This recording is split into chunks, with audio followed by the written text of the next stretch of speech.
नमस्कार दोस्तों, आपका स्वागत है वाईपी न्यूज़ चैनल में। मैं हूं आपके साथ यादवेंद्र भट्ट। सही और सटीक जानकारी देखने के लिए इस चैनल को लाइक कीजिए, शेयर कीजिए, सब्सक्राइब कीजिए। चलिए देखते हैं। आइए जानते हैं ईवीएम मशीन में वोटों की चोरी हो सकती है कि नहीं।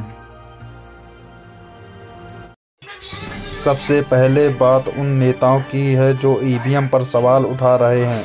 तीनों राज्यों में चुनाव हारने के बाद बड़े नेताओं ने हार को स्वीकार किया है, लेकिन दूसरे नेता ईवीएम पर शक जता रहे हैं। ये कोई पहली बार नहीं है जब ऐसा हो रहा है। जो पार्टी चुनाव हारती है उसे ईवीएम पर शक हो जाता है। बैलेट पेपर पर वापस जाने की मांग उठाई जा रही है।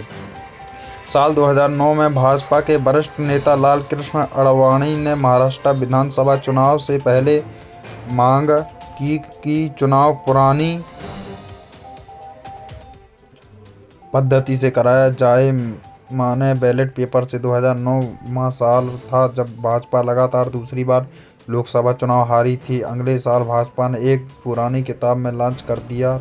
इस किताब का नाम था, हिंदी में नाम हुआ है, लोकतंत्र खतरे में है, क्या हम ईवीएम पर भरोसा कर सकते हैं। इस किताब को लिखा था भाजपा नेता जीवीएल नरसिम्हा राव ने और लॉन्च किया था तत्कालीन भाजपा अध्यक्ष नितिन गडकरी ने।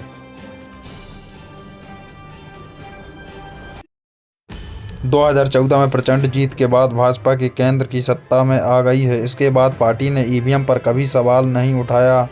अब दूसरी पार्टियां ईवीएम पर सवाल खड़ी करती हैं। 3 दिसंबर को 4 राज्यों के परिणाम आने के बाद कांग्रेस नेता डॉक्टर उदित राज ने कहा कि जरूरी ईवीएम में कुछ हुआ है, वरना ऐसे नतीजे की उम्मीद नहीं थी। फिर इसी तरह समाजवादी पार्टी अखिलेश यादव का बयान आया। अखिलेश कह रहे हैं कि अगर अमेरिका और जापान में बैलेट पेपर की व्यवस्था है तो हम भी क्यों अपनी वही अपनाना चाहिए। हम क्यों नहीं बैलेट पेपर से चुनाव करवा सकते हैं। ईवीएम में हेराफेरी को लेकर आज तक कोई प्रमाण हमारे सामने नहीं आया है, ना ही सरकार के सामने और ना ही चुनाव आयोग के पास। साल 2017 के जून में केंद्रीय चुनाव आयोग ने सभी राजनीतिक दलों को खुला न्योता दिया, कहा कि चाहे तो हमारे पास आकर बताएं कि ईवीएम में छेड़छाड़ कैसे होती है। उसी साल अगस्त महीने में सुप्रीम कोर्ट में दाखिल अपने हलफनामे में चुनाव आयोग ने कहा कि हमने हैकिंग के डेमो के लिए न्योता दिया था, लेकिन कोई दल आया ही नहीं। ईवीएम पर सवाल उठा रहे दलों में से इंडिया अलायंस का हिस्सा है। आज इस अलायंस को लेकर भी एक खबर आ गई है। धन्यवाद दोस्तों, बने रहिए थोड़ी और वीडियो के लिए। कांग्रेस सरकार कह रही है कि वोटों की चोरी हुई है। जब कांग्रेस सरकार की सत्ता थी तो बीजेपी सरकार बोलती थी कि वोटों की चोरी हुई है।